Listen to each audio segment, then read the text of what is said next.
Η σημερινή Κυριακή, αγαπητοί μου,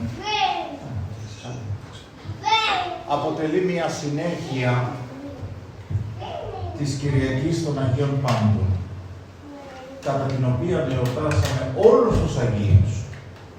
Καταρχάς εορτάζονται οι Άγιοι Μάρτυρες και μετά ταύτα, εξαιτίας ενός περιστατικού, το οποίο είναι πολύ αξιόλογο να το γνωρίσει κανείς, διότι σήμερα γίνεται παραγωγή Αγίων. Συνέχεια κάθε χρόνο ακούμε, μαθαίνουμε, το φανάρι αποφασίζει την αγιοκατάταξη Αγίων. Και έφτασε ο 20ος αιώνας να έχει περισσότερους Αγίους από τους πρώτους αιώνας της χριστιανοσύνης. Βέβαια, το να πει κανείς ότι όλοι αυτές οι αγιοκατατάξεις εξυπηρετούν μια σκοπιμότητα είναι περιττό. Το καταλαβαίνει ο καθένας. Διότι, ξέρετε, προηγείται μια αγιοκατάταξη και ακολουθεί μια προδοσία της πίστης. Ή και το αντίθετο. Εάν πάει να ξεσηκωθεί λίγος λαός, πετάει ένα λουκουμάκι, θα λέγαμε, το φανάρι, ο Βαρθολομαίος και ηρεμεί ο λαός, ησυχάζει. Γι' αυτό το λόγο λέω ότι το έχω χρησιμοποιήσει αρκετές φορές αυτό το υπόδειγμα, παράδειγμα. Ξέρετε, ο Λέων ο Σοφός, ο μεγάλος αυτός, αυτοκράτορας του Βυζαντίου, σοφός, αληθινά σοφός, αλλά είχε και αδυναμίες ο καημένος. Αυτός έγραψε πολλά από τα σημερινά τροπάρια που ψάλαμε, τα έγραψε αυτός. Τα εξαποστηλάρια, τα εωθινά, όλα ουσιαστικά είναι συγγραφές του Λέοντος του Σοφού. Αυτός λοιπόν ο καημένος αναγκάστηκε να παντρευτεί μια κοπέλα την οποία δεν την αγαπούσε. Ο πατέρας του, ο Βασίλειος, ο πρώτος, ο Μακεδόν, αυτός που είναι ο αρχηγός της δυναστείας των Μακεδόνων, τον επέβαλε με το ζόρι να παντρευτεί μια Αγία κοπέλα. Αγία κοπέλα. Αλλά δεν την αγαπούσε. Αυτός αγαπούσε άλλη. Του επέβαλε να παντρευτεί την Θεοφανό, η οποία είναι Αγία σήμερα. Αυτός όμως αγαπούσε τη ζωή. Μια άλλη κοπελούδα. Ποτέ δεν την ξέχασε τη ζωή. Η Θεοφανό παντρεύτηκε με το ζόρι. Δεν ήθελε να παντρευτεί. Ούτε βασίλισσα ονειρευόταν να γίνει. Μοναχή ήθελε να γίνει. Να πάει σε μοναστήρι ήθελε. Τέλος πάντων, για να μην μακρηγορώ, αγαπητοί μου, αν και φαντάζομαι ότι επειδή έχετε τόσο καιρό να μ' ακούσετε, θα κάνετε σήμερα εξαιρετική υπομονή.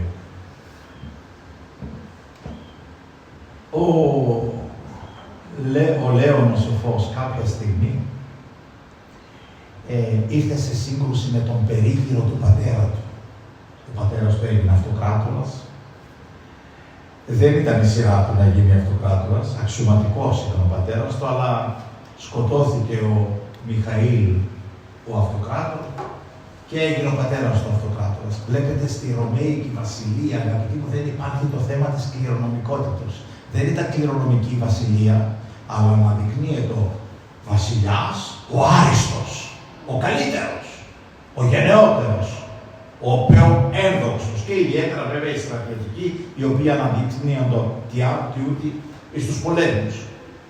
Έγινε λοιπόν βασιλεύς ο πατέρας του, ο Βασίλειος, ο Μακεδόν, ο οποίος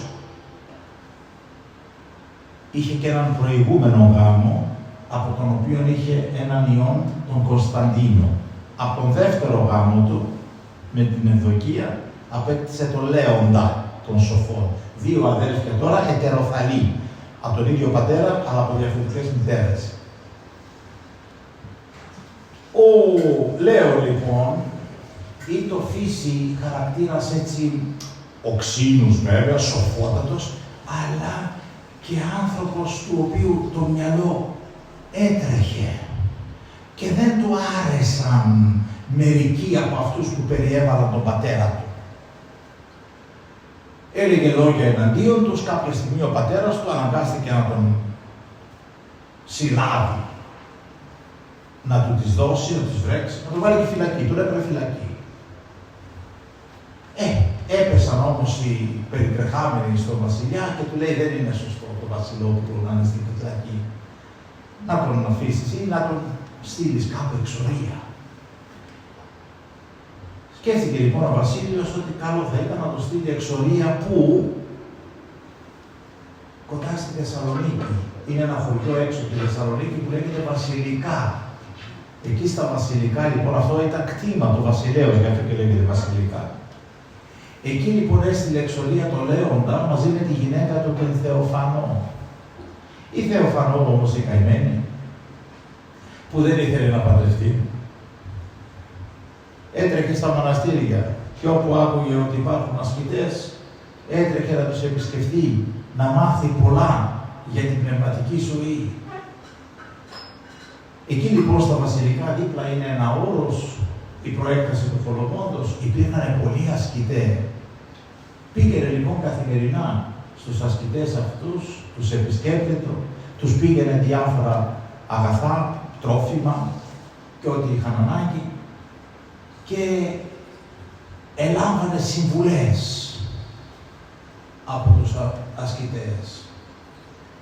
Οι ασκητές λοιπόν αυτοί κάποια στιγμή της προείπαν ότι θα αποκατασταθεί ο Λέων, θα επιστρέψει πίσω στην βασιλεύουσα, την Κωνσταντινούπολη και μάλιστα θα γίνει και βασιλεύς. Αυτό όμως δεν μπορούσε εύκολα να το δεχτεί ούτε ο Λέων ούτε η Θεοφανό. Γιατί? Διότι υπήρχε μεγαλύτερος αδελφός, ο Κωνσταντίνος, από την πρώτη γυναίκα του πατέρα του. Θα γινόταν εκείνος βασιλεύς. Όμως ο Κωνσταντίνος πεθαίνει. Πριν πεθάνει ο πατέρας του, πεθαίνει ο Κωνσταντίνος. Και ο πατέρας του, κατά τη διάρκεια ενός κυνηγιού, σκοτώνεται. Είτε από ατύχημα, είτε μια δολοπλοκία, δολοφονία, δεν ξέρω. Σκοτώνεται. Έτσι λοιπόν επιστρέφει πίσω ο Λέων και γίνεται βασιλεύς των Ρωμαίων και βασίλισσα η Θεοφανό. Η Θεοφανό λοιπόν είχε αποκτήσει και ένα κοριτσάκι. Όμως το κοριτσάκι αυτό μόλις έγινε 1 χρόνο, πέθανε. Τότε η θνησιμότητα ήταν στο έπακρο. Αφού πέθανε και το παιδί της Θεοφανός, η Θεοφανό τα εγκατέλειψε όλα. Άφησε παλάτια, άφησε δόξες, τιμές, πήγε σε μοναστήρι, κλείστηκε στο μοναστήρι της Παναγίας των Βλαχερνών. Και εκεί πέρασε το υπόλοιπο του βίου της με μετάνοια πολύ, με ελεημοσύνες, με αγαθοεργίες, με προσευχές, με νηστείες, με πολλές ασκήσεις.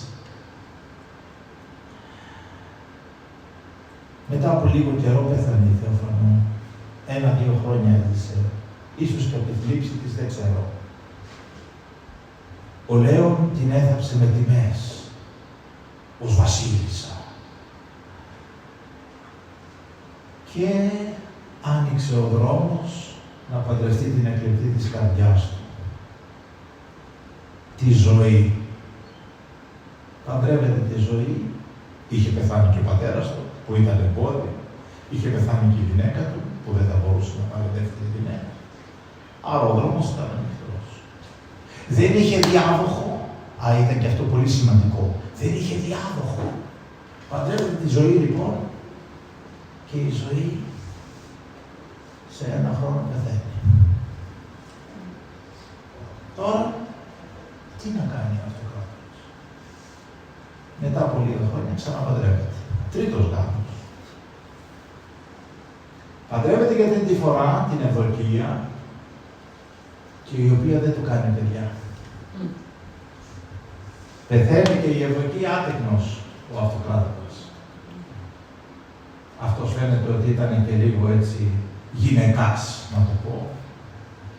Τα μπλέξε με μία άλλη. Ζωή κι αυτή. Ζωή τη λέγανε αυτή. Τα μπλέξε λοιπόν με μία άλλη και η οποία του έκανε αρσενικό παιδί. Χαράς Ευαγγέλια. Κωνσταντίνος ο Πορφυρογέννητος, ο Έβδομος. Κωνσταντίνος ο Έβδομος. Αυτά είναι της ιστορίας μας και θα έπρεπε να τα ξέρουμε αυτά. Λοιπόν, Χαράς Ευαγγέλια, αλλά πώς όμως τον μπάσταρδο, συγχωρέστε μου για την έκφραση, πώς να νομιμοποιηθεί να γίνει βασιλόπουλο. Έπρεπε να παντρευτεί τη ζωή. Πώς να παντρευτεί τη ζωή όμως. Πώς να παντρευτεί τη ζωή που είναι τέταρτος γάμος και η Εκκλησία δεν επιτρέπει τέταρτο γάμο. Πάει στον Πατριάρχη και του ζητάει να βαφτίσει το παιδί. Να το βαφτίσει ως βασιλόπουλο.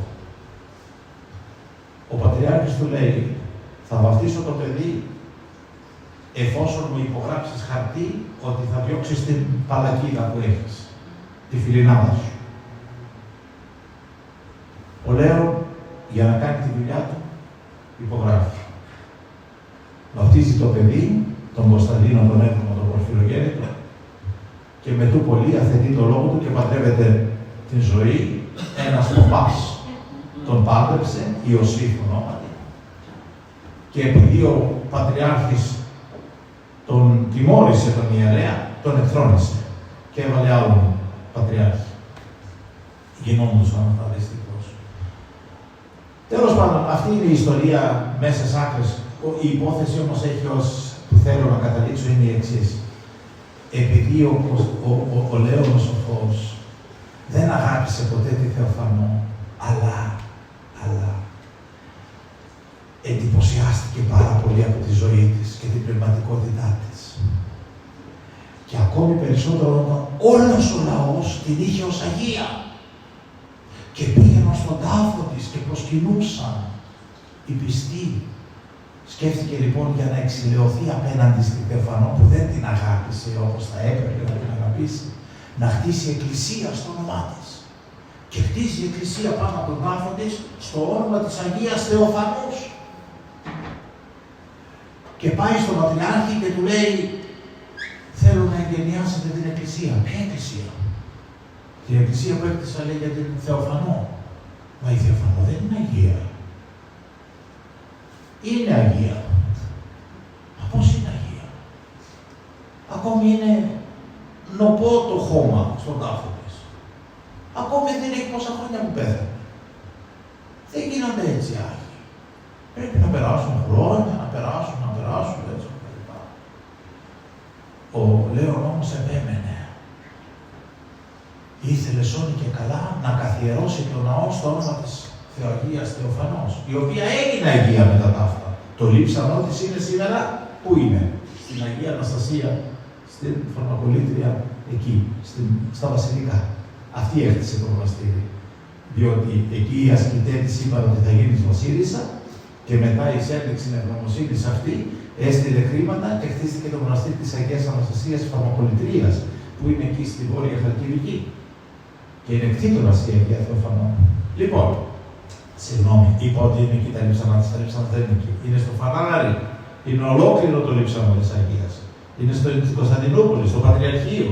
Ένα από τα 3 λείψανα που υπάρχουν στο Πατριαρχείο της Αγίας Σολομονής, μητέρας των Αγίων Επταπέδων των Μακαβαίων, της Αγίας Μάρτυρος Εφημίας, που επικύρωσε την σύνοδο της Χαλκιδόνος, την Τετάρτη Οικουμενική Σύνοδο, και της Αγίας Θεοφανός. Τα 3 αυτά λείψανα υπάρχουν στο Φανάρι. Λοιπόν, ολόσωμα αξιώθηκα και εγώ και προσκύνησα και τα 3 λείψανα. Βρέθηκα τυχαία σε ημέρες που ήταν γιορτές των Αγίων και του είχαν ανοιχτό το λείψανο και προσκύνησα. Λοιπόν, ο Λέων επέμενε όμως και ο Πατριάρχης. Βλέπετε, άμα έχεις κότσια και απέναντι σε βασιλείς και απέναντι σε δυνάστες, ορθώνεις των σωστών λόγων. Κάποια στιγμή λοιπόν ο Πατριάρχης λέει στον Λέοντα, είμαι θα σίγουρη ότι η Θεοφανό συναγάλλεται με τα πάντων των Αγίων. Αλλά δεν μπορούμε να εγκαινιάσουμε ναό στο όνομά της τόσο γρήγορα. Ο πανέξυπνος Λέων το συνέλαβε αυτό που είπε ο Πατριάρχης. Α, λέει, η Θεοφανό, λέει, είναι με τα πάντων των Αγίων. Μάλιστα, είναι με τα πάντων των Αγίων. Των Αγίων πάντων, λέει, θα το κάνω το όνομα. Για να είναι και Θεοφανό μέσα. Εκεί ο Πατριάρχης δεν μπορούσε να πει τίποτε, τι να πει. Των Αγίων πάντων. Και εγκαινίασαν τον ναό των Αγίων πάντων πότε? Την Κυριακή μετά την Πεντηκοστή. Και έτσι καθιερώθηκε η εορτή των Αγίων Μαρτύρων που ήταν πρώτα, απάντων των Μαρτύρων, να γίνει των Αγίων Πάντων. Από τον 10ο αιώνα δηλαδή, 900 μετά Χριστό, έχουμε την εορτή των Αγίων Πάντων. Αυτά τα λέγω για να καταλάβετε πόσο βεβαιασμένες είναι οι σύγχρονες αγιοκατατάξεις που αγιοποιούν 10 χρόνια πεθαμένος, 15 χρόνια πεθαμένος, 20 χρόνια πεθαμένος, Παΐσιος, Προφίλιος, Ιάκωβος, τους κάνουν Αγίους. Γιατί έχουν ρεύμα. Γιατί θέλουν να ικανοποιήσουν τον λαό, τον οποίον έχουν αγανακτήσει με τις προδοσίες της πίστεως, τις οποίες επιμελούνται συνεχώς και συνεχώς, τον έχουν αγανακτήσει, οπότε τι κάνουνε? Δίνουν Αγίους για να έχει ο κόσμος να τρέχει στα μοναστήρια και στους τάφους των Αγίων, των συγχρόνων Αγίων, ξεχνώντας τους παλαιούς Αγίους, και αυτοί θα ξεχαστούν, θα το δείτε πώς ήταν παλιά. Τρέχανε στην Μυτιλήνη για τον Άγιο Ραφαήλ, στην Χρυσοβαλάντου, στη Λυκόβρηση. Τι γινότανε τότε? Στην Έγινα για τον Άγιο Νεκτάριο. Κάθε καινούργιος Άγιος που έβγαινε, ένα κύμα ξεσηκώνεται. Και μετά σιγά σιγά ο κουρνιαχτός αυτός, ας πούμε, καθότανε. Έτσι θα γίνει και με αυτούς. Τέλος πάντων. Αφού λοιπόν εορτάστηκαν οι Άγιοι πάντες την προηγουμένη Κυριακή, κάθε τόπος, σκέφτηκαν διάφοροι παράγοντες, εόρτασε τους δικούς του τοπικούς Αγίους. Δηλαδή σήμερα στη Ρωσία γιορτάζουν τους Αγίους της Ρωσίας. Στη Σερβία το ίδιο, στη Βουλγαρία το ίδιο. Μόνο στην Ελλάδα εμείς δεν έχουμε τους Ενελάδη Αγίους. Γιατί δεν έχουμε τους Ενελάδη Αγίους? Διότι η Ελλάδα, αγαπητοί μου, είναι ένα τεχνητό κράτος, το οποίο τα σύνορά του ακόμη είναι ανοιχτά. Σκεφτείτε ότι η Θεοδεκάρισσος το 1947 προσεντέθη στον κορμό της μητέρας πατρίδος. Και έχουμε ακόμη αδούλωτα εδάφη, δεν έχουμε? Βόρειος Ήπειρος, Ανατολική Ρωμυλία, Μικρά Ασία, Πόντος, Καπαδοκία, όλα αυτά δεν είναι Ελλάδα? Έτσι λοιπόν δεν έγινε ποτέ εορτή των Ενελάδη Αγίων όπως έγινε σε άλλους τόπους. Ωστόσο όμως στο Άγιον Όρος επεκράτησε μετά την εορτή των Αγίων Πάντων να τιμούνται όλοι οι Άγιοι του τόπου, του Αγίου Όρους δηλαδή. Και μάλιστα να σας πω και τούτο, ότι την επόμενη Κυριακή κάθε μοναστήρι, κάθε σκήτη γιορτάζει τους δικούς του Αγίους, τους τοπικούς. Δηλαδή σήμερα είναι όλου του Αγίου Όρους και την άλλη Κυριακή το κάθε μοναστήρι τους δικούς του Αγίους. Κάθε σκήτη τους δικούς του Αγίους. Αυτά τα λέγω λοιπόν για να καταλάβετε πώς έτσι μπήκε η σημερινή εορτή και η επομένη της επομένης Κυριακής που θα γιορτάσουμε εμείς συνήθως επειδή είχαμε αρχιερείς τον Γερόντιο, τον Μακαριστό, Πειραιώς και Σαλαμίνος, σήμερα τον Γερόντιο, τον Θεότιδος που γιορτάζουν τους Αγιανανίτες. Θα είμαστε εκεί για να γιορτάσουμε τους Αγιανανίτες πατέρες. Εκείνο που θέλω να σας πω σήμερα, αγαπητοί μου, είναι ότι δυστυχώς το Άγιον Όρος σήμερα για μας τους Ορθοδόξους είναι ένας αγιασμένος βέβαια από την παρουσία των Αγίων τόσων αιώνων. Πόσοι Άγιοι, να δείτε. Και οι περισσότεροι να ξέρετε ότι είναι αφανείς. Αφανείς Άγιοι. Σας πω μια ιστορία. Κάποτε έσκαβε κάποιος στον κήπο του και εκεί που έσκαβε λοιπόν ανακαλύπτει τον τάφο ενός μοναχού, παλαιότερων εποχών, και σκάβοντας πιο κάτω βρίσκει το λείψανο ακέραιο. Ολόκληρο. Τρελάθηκε. Έπρεπε να πάει στη Λάμπρα να το καταθέσει ότι βρήκε το λείψανο ολόκληρο. Και εργοδία και τα λοιπά. Είχε σουρπώσει όμως, δεν προλάβαινε να πάει στη Λάμπρα. Η Λάμπρα είναι 6 ώρες. Από την Αγία Άννα να πάει στη Λάμπρα 6 ώρες θέλει να τα πόδια. Πήρε λοιπόν ένα μουσαμά, το σκέπασε, έριξε και λίγο χώμα από πάνω, να μην πάνε τίποτε τσακάλια και τέτοιο πειράξουν. Και το πρωί λοιπόν να σηκωθεί νωρίς, να πάει στη Λάμπρα να ειδοποιήσει τους λαμπριώτες να έρθουν να δουν το λείψανο, να το παραλάβουν, κάτι να γίνει. Και τη νύχτα λοιπόν εμφανίζεται ο άγνωστος αυτός μοναχός και του λέει, πρόσεξε καλά, λέει, το πρωί που θα σηκωθείς λέει να με θάψεις, λέει, και δεν θα πεις σε κανέναν τίποτε, διότι δεν είναι θέλημα, λέει, Θεού, λέει, να τιμούμεθα εμείς εξαιρετικά, διότι αυτός ο τόπος είναι περιβόλη της Παναγίας. Η Παναγία πρέπει να τιμάται. Και ο μοναχός έκανε υπακοή και έθαψε πάλι το λείψανο και αγνοείται, δεν υπάρχει, δεν ξέρω. Γι' αυτό βλέπετε τόσα Άγια λείψανα υπάρχουν στην Ελλάδα και όπου αλλού, ακέραια, στο Άγιο Όρος ούτε ένα. Ούτε ένα. Ούτε ένα. Χιλιάδες ασκητέ, Άγια, ούτε ένα Άγιο λείψανο ολόκληρο δεν υπάρχει. Γιατί θέλει η Παναγία μας να έχει αυτή τον πρώτο ρόλο, την πρώτη τιμή. Και οι Άγιοι το θέλουν αυτό. Και οι Άγιοι το θέλουν αυτό. Λοιπόν, εγώ θέλω να σας πω ότι σήμερα βέβαια το Άγιον Όρος έχει ξεφύγει κατά πολύ από την αποστολή. Όσοι το επισκέπτονται, εγώ έχω πάρα πολλά χρόνια να πάω, πάνω από 20 χρόνια να πάω στο Άγιον Όρος, αλλά με πληροφορούν και τα μαθαίνετε εσείς και μέσα από τα δελτία των ειδήσεων, ότι το Άγιον Όρος έχει εκοσμικευτεί πλήρως.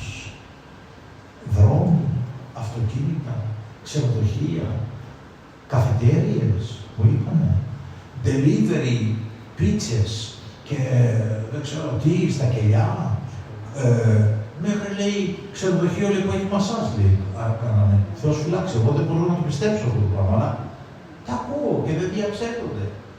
Ο Βασιλόπουλος έκανε μεγάλο σούπερ μάρκετ και δεν ξέρω τι άλλο και τι άλλο και τι άλλο. Και τώρα σε όλα τα μοναστήρια πηγαίνει αυτοκίνητο. Την εποχή που πήγαινα εγώ στο Άγιον Όρος από τη Δάφνη, στις καρδιές, από τις καρδιές των Λιβύρων και υπήρχε και ένας δρόμος που πήγαινε μέχρι τη Λάβρα, αλλά δεν ήταν δρόμος για να πάει το οποιοδήποτε αυτοκίνητο. Έπρεπε ένα ούνιμουκ, το λέγανε παλιά, ένα αυτοκίνητο τραχτέρ, δεν ήταν αυτοκίνητο. Για να πας στη Λάβρα. Τώρα λέει σε όλα τα μοναστήρια, πηγαίνουν κούρσες. Μεγάλος ξεπεσμός, αγαπητοί μου. Άλλωστε είναι γραμμένο ότι το Άγιον Όρος κάποτε θα βουλιάξει. Και γιατί θα βουλιάξει, γιατί πρωτίστως θα έχει βουλιάξει πνευματικά. Και όταν λέει πνευματικά, το πρώτο το οποίο επιφέρει το πνευματικό ναυάγιο είναι η αθέτηση της Ορθοδόξου πίστεως. Σήμερα, αγαπητοί μου, το Άγιον Όρος έχει γίνει προπύργιο του Βαρθολομαίου. Δυστυχώς. Δυστυχώς. Μη σας φανεί παράξενο με το πολύ το Άγιον Όρος να υιοθετήσει και το νέο ημερολόγιο. Και θέλω να σας προβληματίσω στο εξής. Ξέρετε ότι παλαιά υπήρχαν πολλά Άγια Όροι.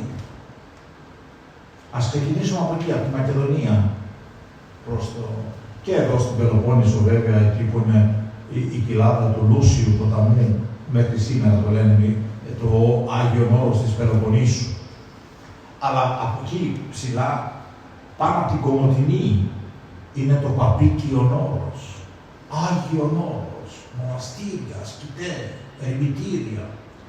Περνώντας απέναντι στη Μικρά Ασία, κοντά στην Προύσα, ο Όλυμπος της Βυθινίας, Άγιον Όρος. Μη σας πω ότι 10 Άγια Όροι ήτανε. Κατεβαίνοντας κάτω, μετά τη Σμύρνη, το όρος του λάτρου. Το λάτρος απέναντι την Πάτμο περίπου. Άγιον όρος. Πιο κάτω προς τη Συρία, το μαύρον όρος. Άγιον όρος. Ασκητέ, μοναστήρια. Προχωρώντας, Παλαιστίνη. 10 Αγία Όρια.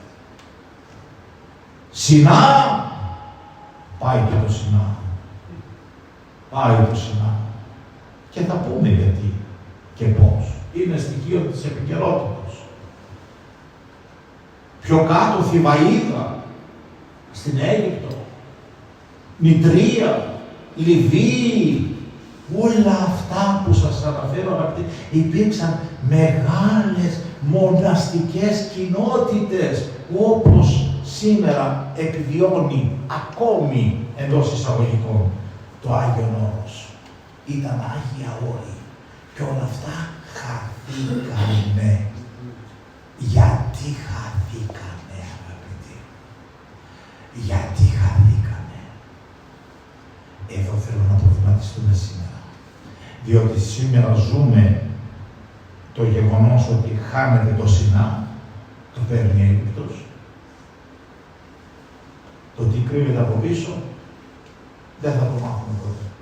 Πάντως μια Ιταλική εφημερίδα αποκάλυψε ότι ο Μητσοτάκης έκανε ανταλλαγή το ρεύμα που θα παίρνει φθηνότερο ρεύμα από την Αίγυπτο με ένα υπόγειο καλώδιο που θα συνδέει Αίγυπτο, Κύπρο, Ελλάδα με την ιδιοκτησία της Μονής του Σινά. Το πιστεύετε? Εγώ το πιστεύω. Αυτοί ούτε Θεό έχουν, ούτε ιερό, ούτε όσοι. Γιατί ο Θεός όμως επιτρέπει να χάνονται αυτά τα μέρη, τα άγια μέρη? Γιατί? Πολλές φορές προβληματίστηκα και την απάντηση, αγαπητοί μου, τη βρήκα στο βίο του Αγίου Σάββα, του Υγιασμένου. Θα μου επιτρέψετε να κάνω χρήση του κινητού μου, γιατί το έχω αποθηκεύσει στο κινητό, και να σας διαβάσω από το βίο του Αγίου Σάββα, αυτούσιο το κείμενο. Στο μοναστήρι του Αγίου Σάββα, λοιπόν, που φτάσανε 5.000 μοναχοί. Μοναστήρι και γύρω βέβαια, όχι μόνο στο μοναστήρι 5.000, γύρω-γύρω στη Σπήλαια. Όποιος έχει πάει στην Παλαιστίνη, ξέρει πως είναι εκεί η μορφολογία του εδάφους. Είναι ο χήμαλος των κέντρων, λοιπόν, που είναι γεμάτο σπήλαια. Και όλα αυτά ήταν γεμάτα από ασκητές. Κάποια στιγμή, λοιπόν, σημειώθηκε ανταρσία. Κάποιοι μοναχοί ξεσηκώθηκαν εναντίον του Αγίου Σάββα. Σύνηθες φαινόμενο. Η αχαριστία, αγαπητοί μου, πάντοτε υπήρχε και βασίλευε σε όλες τις κοινωνίες των ανθρώπων και στον μοναχό. Πόσοι υποτακτικοί στέφονται εναντίον του γέροντά τους, οι ιερείς εναντίον του επισκόπου τους. Μη συζητάτε, δεν είναι θέμα να το πιάσουμε αυτό. Κάμαν ανταρσία, λοιπόν, ξεσηκώθηκαν να φύγουνε. Έφυγαν, λέει, με όλη την αποσκευή τους και ήρθαν στη λάβρα του Σουκά και παρακαλούσαν να μείνουν εκεί. Φύγαν από το μοναστήρι του Αγίου Σάββα και πήγανε σε μια άλλη λάβρα που λεγόταν του Σουκά και παρακαλούσαν εκεί τους πατέρες να μείνουν κοντά τους. Αλλά ο μακαριστός και Άγιος Ακυλίνος, που ο Θεός του είχε εμπιστευτεί την ηγουμενία του Σουκά, όταν έμαθε τα σχετικά με αυτούς, τους έδιωξε και δεν τους δέχτηκε. Φύγετε από εδώ, λέει. Έμαθε για ότι τα βάλανε εναντίον του Αγίου Σάββα, αντάρτες όντες, κλέψανε διάφορα πράγματα από το μοναστήρι κτλ. Πού να τους δεχτεί? Φοβότανε την οργή του Θεού. Αυτοί, αφού δεν έγιναν δεκτοί, αναχώρησαν προς τα νότια, προς το Ειλάτ, και ήρθαν στον χήμαρο των Θεκόων, όπου και έμειναν. Εκεί βρήκαν νερό και ερείπια κελιών που είχαν κτιστεί παλιά από τους αποσχίστες. Πριν από αυτούς, άλλοι αντάρτες που ονομάστηκαν αποσχίστες είχαν εγκατασταθεί εκεί πέρα και κάνανε κελιά διάφορα και ζούσαν εκεί για αρκετών χρόνων, αλλά διαλύθηκαν κι αυτοί και έτσι μείναν τα κελιά ερείπια. Πήγαν αυτοί οι καινούργοι αντάρτες και εγκαταστάθηκαν στα καινούργια τα κελιά, στα κελιά τα παλιά.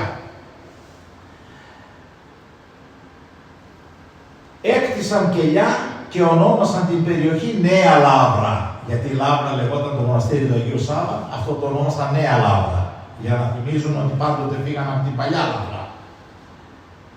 Όταν με αυτόν τον τρόπο ανεχώρησαν εκείνοι από τη Λάβρα του Θείου Πρεσβύτη, πρεσβύτης εννοεί τον Άγιο Σάββα, οι υπόλοιποι πρόσφεραν στο Θεό σαν κατοφορία πνευματική την καθαρότητα της καρδιάς τους, ανεμπόδισταν και αύξαναν σαν το σιτάρι που έχει καθαριστεί από τα ζυζάνια. Φύγανε οι σκανδαλοποιοί από το μοναστήρι, οι υπόλοιποι ηρεμήσανε. Και από εκεί και πέρα είχαν πνευματική πρόοδο. Δεν ασχολούνταν με τις γκρίνιες και τις μεψημυρίες και τις αγυρτίες που κάνανε οι καλόγεροι αυτοί οι αντάρτες. Αφού πέρασε λίγο χρονικό διάστημα, έμαθε ο Άγιος Σάββας που μένουν οι αδελφοί που έφυγαν από τη Λάβρα. Πήρε τότε τα άλογα της Λάβρας και της Μονής του Καστελίου. Το Καστέλιο ήταν ένα διπλανό μοναστήρι. Πήρε όσα άλογα είχε το μοναστήρι το δικό του, δανείστηκε και τα άλογα από τη διπλανή Μονή, τα φόρτωσε με διάφορα τρόφιμα και άλλα αναλώσιμα και ήρθε προς αυτούς. Σκέφτηκε ο Άγιος Σάββας, πατέρας, αυτοί τα λέγουν, τι θα τρώνε εκεί πέρα, πέτρες. Δεν έχουν να φάνε, δεν έχουν τίποτε. Ας τους στείλω εγώ, ας τους πάω αγαθά, τρόφιμα. Μερικοί από αυτούς, τους αντάρτες, όταν τον είδαν να έρχεται, έλεγαν μεταξύ τους, κοιτάξτε, έρχεται και εδώ ο στραβός. Ακούτε πως το λέγανε τον Άγιο Σάββα. Στραβό. Ξέρετε γιατί? Διότι ο Άγιος Σάββας είχε χάσει το ένα του μάτι. Κάθε μεγάλη Σαρακοστίος Άγιος Σάββας έφευγε από το μοναστήρι και πήγαινε στη βαθυτάτη έρημο για να σκητέψει μόνος του, να περάσει το μήκος της Σαρακοστής και τον εβδομάδα του Λαζάρου επέστρεφε για να γιορτάσει μαζί με τους πατέρας την Αγία Εβδομάδα και το Πάσχα. Κάποια στιγμή που είχε πει σε ένα νησάκι μέσα στη θάλασσα, την νεκρά θάλασσα, και εκεί πέρασε το 4ο, φεύγοντας στην επιστροφή, γλίστρισε και έπεσε μέσα στο νερό της νεκράς θαλάσσης που ήτανε θιάφη και πίσα. Τώρα όποιος τη βλέπει την νεκρά θάλασσα τη θαυμάζει, αλλά πριν από 20, 30, 40 χρόνια που εγώ τη θυμάμαι, ήτανε σαν την Ανταρκτική, παγόβουνα από αλάτι και πίσα. Έβγανε θιάφη. Τώρα έχουν προστάσια βέβαια που την καθαρίζουν και παίρνουν τα υλικά και κάνουν διάφορα προϊόντα. Λοιπόν, έπεσε μέσα στην πίσα και έμεινε εκεί πεσμένος δεν ξέρω πόση ώρα, με αποτέλεσμα το μάτι του το ένα να καεί. Κάηκε το μάτι του και μετά έπεσε. Και ήταν μονόφθαλμος ο Άγιος Σάββας. Αλλά να κάνω εδώ μια παρατήρηση τώρα. Έχετε δει ποτέ εικόνα του Αγίου Σάββα με ένα μάτι? Ποτέ. Ωστόσο τη ματρόνα, αυτήν τη Ρωσίδα, την έχουν έτσι. Αυτό είναι ύβρις, είναι βλασφημία. Γιατί? Γιατί αν είναι Αγία αυτή και είναι στον Παράδεισο, τότε στον Παράδεισο δεν έχει τυφλούς. Αλλά είναι πλήρης, ακέραιη. Αλλά πώς μπορεί να είναι Αγία μία η οποία ήταν η μνήτρια του Στάλιν?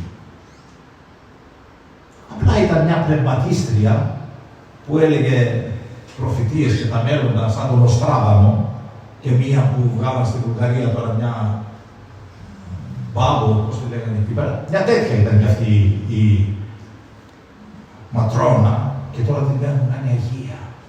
Χρειάζεται μεγάλη προσοχή. Εμείς οι γνήσιοι Ορθόδοξοι Χριστιανοί χρειάζεται μεγάλη προσοχή. Μην αποδεχόμεθα Αγίους της νέας εποχής, αγαπητοί μου, που υπηρέτησαν τον οικουμενισμό, το νέο ημερολόγιο και τις σχισματικές καταστάσεις όπως στη Ρωσία η Εκκλησία των Σεργιανιστών. Λοιπόν, κοιτάξτε, λέει, έρχεται ο στραβός, έλεγαν για τον γέροντά τους, τον Άγιο Σάββα. Ο Άγιος Πρεσβύτης κατάλαβε ότι βρίσκονταν σε μεγάλη στεναχώρια, γιατί ούτε εκκλησία είχανε, ούτε ηγούμενο, κάθε Κυριακή για να κοινωνήσουν, από ούτε κάθε πότε κοινωνούσανε, κάθε Κυριακή κοινωνούσαν. Κάθε Κυριακή για να κοινωνήσουν πήγαιναν στο προφητείο του Αγίου Αμώς, κοντά στους Θεκόους, δηλαδή πήγαιναν σε άλλη περιοχή για να πάνε να κοινωνήσουν. Δεν είχαν έρημοι, δεν είχαν ούτε εκκλησία, είχαν ούτε παπά, είχαν ούτε τίποτε. Αντάρτες ήταν. Βασίλευε μάλιστα τέτοια αταξία και αναρχία μεταξύ τους, που πλέον υπήρχαν διαμάχες και επαναστάσεις, αρχίσαν και μεταξύ τους να τρώγονται. Κακορίζικοι άνθρωποι αρχίσαν μετά να τρώγονται και μεταξύ τους. Τους λυπήθηκε ο Άγιος και ανέφερε αυτά στον Πατριάρχη, παρακαλώντας τον να τους φροντίσει. Πήγε στον Πατριάρχη και λέει, ταλέποροι είναι και αυτοί. Ό,τι μπορείς να κάνεις, κάνε για αυτούς. Δηλαδή, μήπως θα τους στείλει ένα παπά, να τους φτιάξει μια εκκλησία, κάτι. Ο Πατριάρχης του έδωσε τότε μία λίτρα χρυσό, ένα πουρκί χρυσάφι, λίρες. Και του ανέθεσε την εξουσία και του τόπου εκείνου και όσων κατοικούσαν εκεί, αφού ήσαν από τη δική του συνοδεία. Ο Πατριάρχης τι έκανε? Πάρε λεφτά, λέει, και φρόντισε. Φτιάξου εκκλησία, φτιάξου σκυλιά, φτιάξου τράπεζα, φτιάξου κουζίνα, φούρνο, κάτι να έχουν να τρώνε. Ο θείος πρεσβύτης κατέβηκε προς αυτούς έχοντας μαζί του τεχνίτες και όλα τα απαραίτητα και έμεινε 5 μήνες κοντά τους. Κοντά σε ποιους? Σε αυτούς που τον βρίζανε και τον φωνάζανε στραβό. Και τους έκτισε αρτοποιείο, φούρνο δηλαδή, και εκκλησία. Την εκκλησία, αφού την διακόσμησε, την εγγενίασε στο 69ο έτος της ηλικίας, στο 69 χρονών ήτανε ο Άγιος Σαββάς όταν τα έκανε αυτά. Τότε έστειλε και κάλεσε από τη λάβρα του τον αναχωρητή Ιωάννη, που αναφέραμε στα προηγούμενα, πιο μπροστά κάνει λόγο για τον Ιωάννη, που καταγόταν από την Ελλάδα, ήταν από εδώ. Και ήταν πρικισμένος με το προφητικό χάρισμα. Είχε προορατικό. Και τον τοποθέτησε ηγούμενο της Νέας Λάβρας. Δεν θέλετε εμένα? Μη με θέλετε. Έχετε τουλάχιστον αυτόν τον άνθρωπο που είναι γνωσμένης αρετής, να τον έχετε ηγούμενο, να σας εξασφαλίσει τη σωτηρία.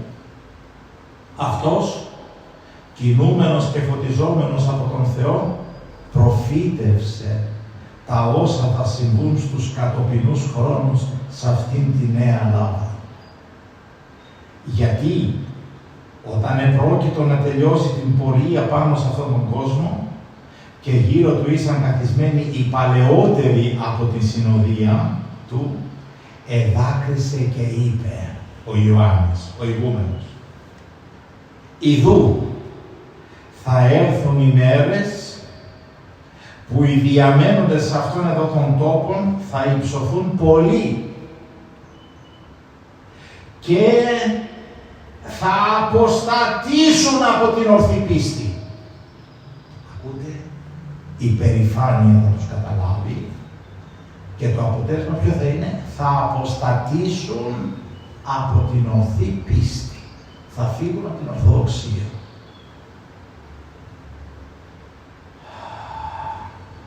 Και θα ταπεινωθεί το ύψος τους και λόγω της θρασίστητός τους θα διωχθούν. Θα επιτρέψει ο Θεός να φύγουν, να ξυλωθούν από αυτόν τον τόπο. Αυτά είπε και κοιμήθηκε. Έφτασε στο λιμάνι της Θείας Αναπαύσεως, αφού εκυβέρνησε θεάρεστα τη λάβρα του 7 χρόνια και είχε κάνει πολλά σημεία και θαύματα.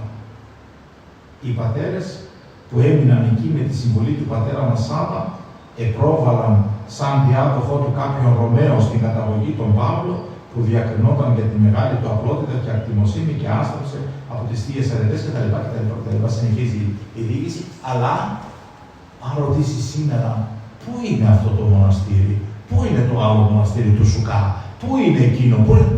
Δεν υπάρχει τίποτα. Πιθανόν κάποια ερείπια, μόνο οι Βεδουίνοι μπορούν να τα ανακαλύψουν.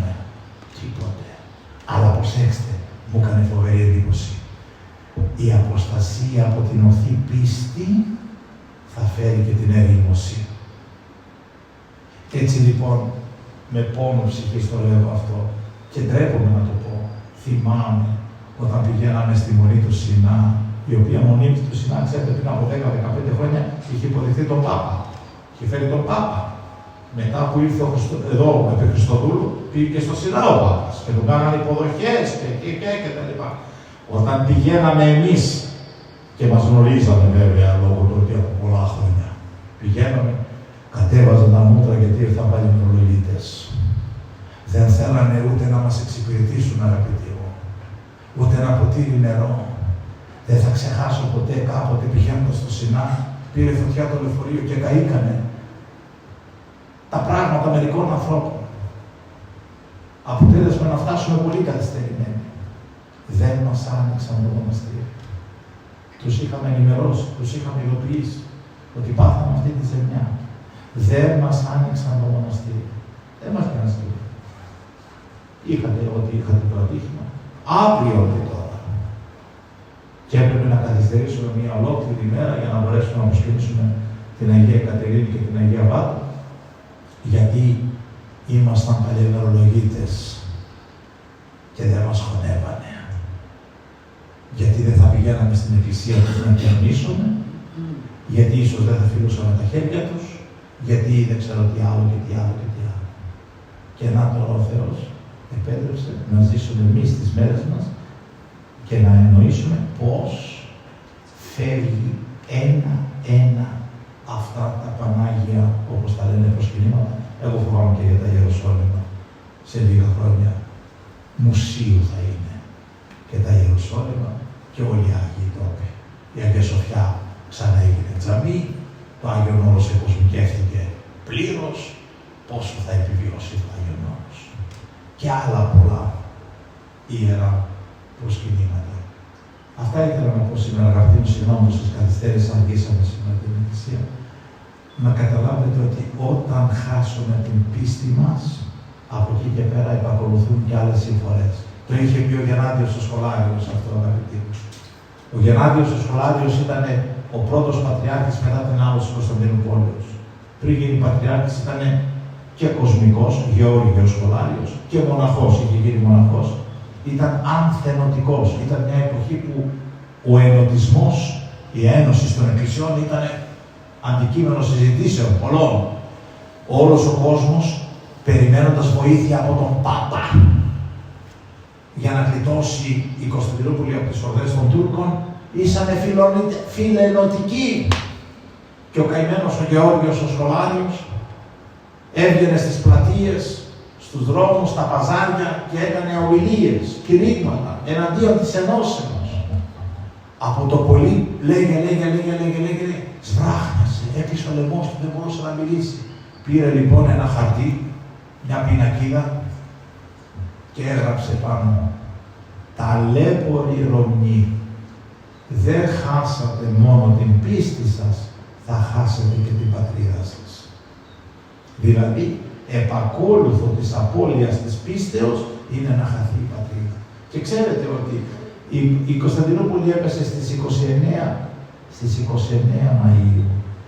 Στις 12 Δεκεμβρίου του προηγουμένου έτους, 1552, λειτουργήσαν στην Αγία Σοφιά ο Καρδινάλιος Ισίδωρος μαζί με τους δεσποτάδες τους Ορθοδόξους και έκαναν το ενωτικό συλλήτουργο και δεν πήγε ο κόσμος να κοινωνήσει και ο Αυτοκράτορας, ο Παλαιολόγος, ο ήρωας, ναι, ήρωας ως προς τα εθνικά του φρονήματα και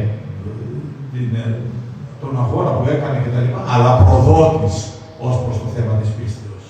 Προδότης. Ο Παλαιολόγος είναι προδότης, γιατί έγινε ουνίτης. Πήγε και κοινώνησε από τα χέρια του Καρδινάλιου του Ισίδωρου. Και από εκεί και πέρα η τύχη της Κωνσταντινούπολης ήταν προδιαγεγραμμένη.